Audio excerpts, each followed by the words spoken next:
Good morning, students. I am Dr. Preeti Ameta, Associate Professor, SGG Government College, Banswara, BSc second year inorganic chemistry paper first का ये 13th video है oxidation reduction का part 5th। इसके पहले 4 video जारी किए जा चुके हैं और जिसमें अपन रेडॉक्स रिएक्शन में E0 मानक इलेक्ट्रोड पोटेंशियल विभव की एप्लीकेशंस अनुप्रयोग के बारे में पढ़ रहे थे। वही टॉपिक को कंटिन्यू करते हुए ये वाला वीडियो जारी किया जा रहा है। नेक्स्ट एप्लीकेशन इसकी देखिए, हेलोजन द्वारा दूसरे हेलाइड आयन के विस्थापन की अभिक्रिया की संभावना। यदि एक हेलोजन है तो दूसरा हेलाइड आयन उसको विस्थापित करेगा या नहीं करेगा, इस चीज़ को भी E0 के द्वारा, E0 वैल्यूज़ के द्वारा, इलेक्ट्रोड विभव के द्वारा अपन बहुत आसानी से समझा सकते हैं। जिसमें देखिए एक इक्वेशन यहाँ पे दिखाई दे रही है, हेलोजन हेलोजन विस्थापन अभिक्रिया एक रेडॉक्स रिएक्शन है।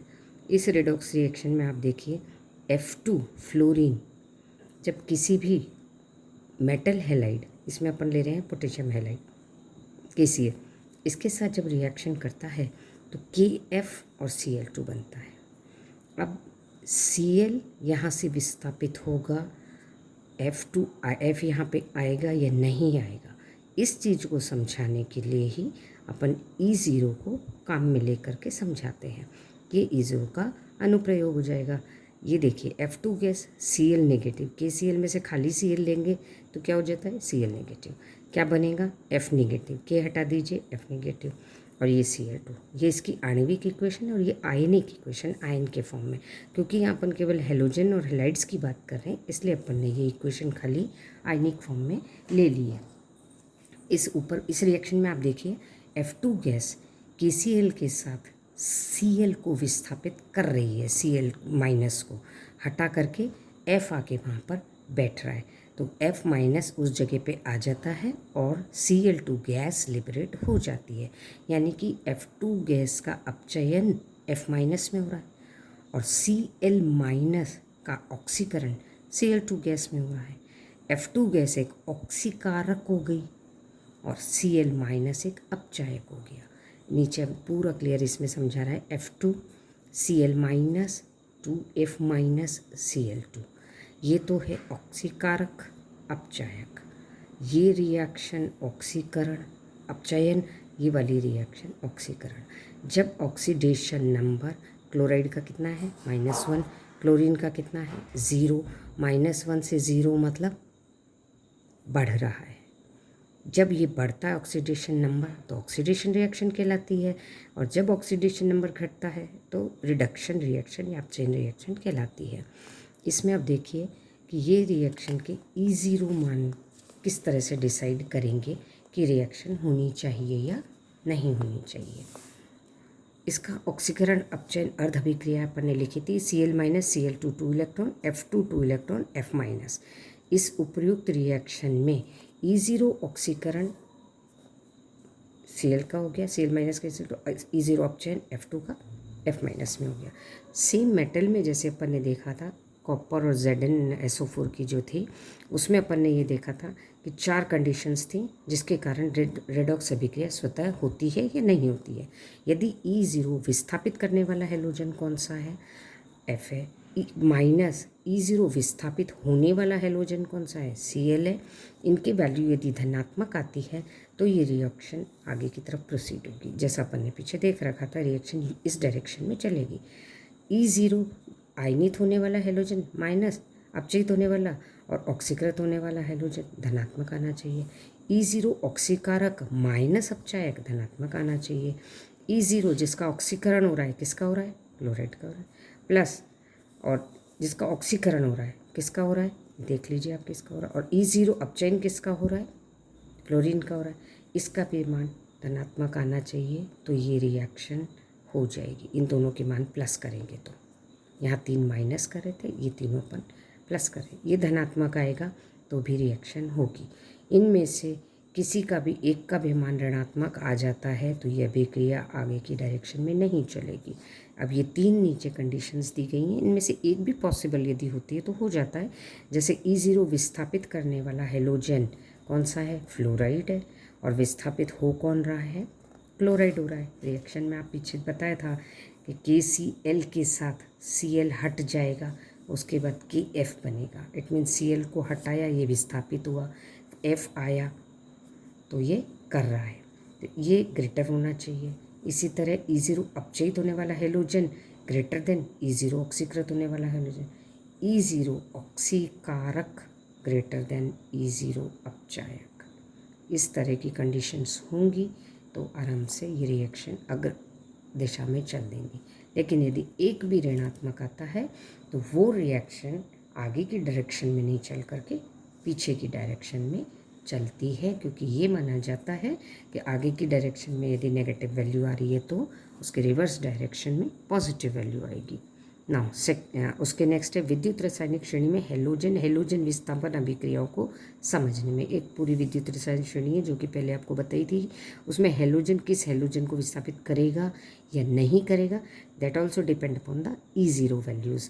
अब इसमें देखिए विद्युत रासायनिक श्रेणी में F2 2F minus Cl2 2Cl minus Br2 Br minus I2 इलेक्ट्रॉनों के संगत E0 के मान घटने के क्रम में होते हैं। ये सारी रिएक्शन में बता रखा है, घट रही वैल्यू +287 से लेकर के +054 पे जा रही है। अब हम जानते हैं कि जो उच्च हेलोजन द्वारा है वो निम्न हेलोजन को ऑक्सीकृत करता है, विस्थापन हो जाता है उसका ऊपर से नीचे आने पे, तथा निम्न हेलोजन द्वारा उच्च हेलोजन का ऑक्सीकरण विस्थापन नहीं होता है। ये अपन ने पीछे भी पढ़ लिया था। तो इससे क्या निष्कर्ष निकलता है, देखिए इस आधार पे हम क्या कह सकते हैं, इस आधार पर हम ये कह सकते हैं कि हेलोजन में कोई भी हेलोजन उसी हेलाइड आयन को के हेलोजन के संगत हेलोजन में ऑक्सीकृत कर सकता है जिसका E0 मान उससे कम होता है। F2 तीनों हेलाइड क्लोरीन ब्रोमीन आयोडीन को उसके संगत हेलोजन में ऑक्सीडाइज कर देगा, संगत हेलोजनों में ऑक्सीडाइज कर देगा, जबकि Cl2 है वो केवल Br माइनस और I माइनस को करेगा, Br2 जो है वो केवल I माइनस को करेगा, और I2 जो है वो किसी भी हेलाइड को ऑक्सीकृत नहीं करेगा। इसके विपरीत यदि हम देखें हेलाइड आयन उसी हेलोजन अणु को विस्थापित करते हैं कि नहीं, तो E0 का मान यदि उससे अधिक है तो वे अपचयित कर देगा, अदरवाइज नहीं करेगा। नीचे वाले ऑक्सीकृत, ऊपर वाले अपचयित। तो F2 ion F minus ion जो है किसी भी हेलोजन अणु को अपचयित नहीं करता है, तथा I माइनस आयन F2Cl2Br2 को अपचयित कर देता है। ये इलेक्ट्रोकेमिकल सीरीज जो कि E0 वैल्यूज़ पे, मानक इलेक्ट्रोड विभव की वैल्यूज़ पे बनाई गई थी, ये बहुत सारी चीज़ों के बहुत सारे एक्सप्लेनेशंस में काम आती है। अब देखिए नेक्स्ट वाला क्या है कि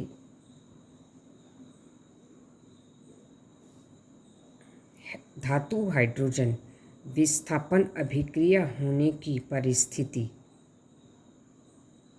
ज्ञात करने में, धातु हाइड्रोजन मतलब धातु किसी भी हाइड्रोजन को विस्थापित कर रही है या नहीं कर रही है, इसके लिए भी अपन E0 के मान से पता किया जा सकता है। इसमें आप देखिए ये धातु और जो हाइड्रोजन विस्थापन, हाइड्रोजन किस में पाया जाता है, ज़्यादातर एसिड्स में अपन रिएक्शन करवाते हैं। एसिड की रिएक्शन के साथ यदि H निकल के और हाइड्रोजन गैस बना रहा है कोई भी धातु, तो वो क्या, एक तो सबसे पहली बात तो ये एक तरह की रेडॉक्स रिएक्शन होती है, और दूसरी बात वो हाइड्रोजन बनाएगा या नहीं बनाएगा, that also depend upon the E0 value. उपरोक्त अभिक्रिया में Fe ठोस का Fe+2 जलीय ऑक्सीकरण हो रहा है। Fe ठोस किस में बदल रहा है, Fe2+ में। ये हो गया ऑक्सीकरण, देख लीजिए यहाँ पे 2 इलेक्ट्रॉन्स निकल गए। H आयन का 2 इलेक्ट्रॉन लेकर के H2 गैस में अपचयन हो रहा है, ये इधर इसमें अपचयन हो गया। ये रेडॉक्स रिएक्शन की 2 हाफ इसमें बना दी गई हैं। अब चूँकि क्या है यहाँ पर E0 ऑक्सीकारक ग्रेटर देन E0 अपचायक, E0 ऑक्सीकारक is equal to E0 2H/H2। क्या है ऑक्सीकारक? हाइड्रोजन है। हाइड्रोजन का E0 वैल्यू कितना होता है? 0 होता है। तो E0 ऑक्सीकारक का वैल्यू तो फिक्स हो गया 0, क्योंकि जो इलेक्ट्रोकेमिकल सीरीज़ जो बनाई गई थी वो हाइड्रोजन वाली जो इक्वेशन है इसको स्टैंडर्ड मान के बाकियों के मान निकाले थे। तो हाइड्रोजन आयन वाली इक्वेशन को तो सेंटर में रख दिया था, उसी के ऊपर प्लस वाले और इसी के नीचे माइनस वाले रखे गए थे। तो जब ये वाली चीज़ अपन चेक करते हैं कि धातु हाइड्रोजन विस्थापन अभिक्रिया में हाइड्रोजन गैस बनेगी या नहीं बनेगी, उसके लिए ऑक्सीकारक का मान E0 का तो फिक्स हो जाता है 0, और E0 जो अपचायक है इसका मान हमेशा 0 से नीचे होना चाहिए, यानी कि ऋणात्मक होना चाहिए। तो इसी तरह E0 में यदि इसका मान ऋणात्मक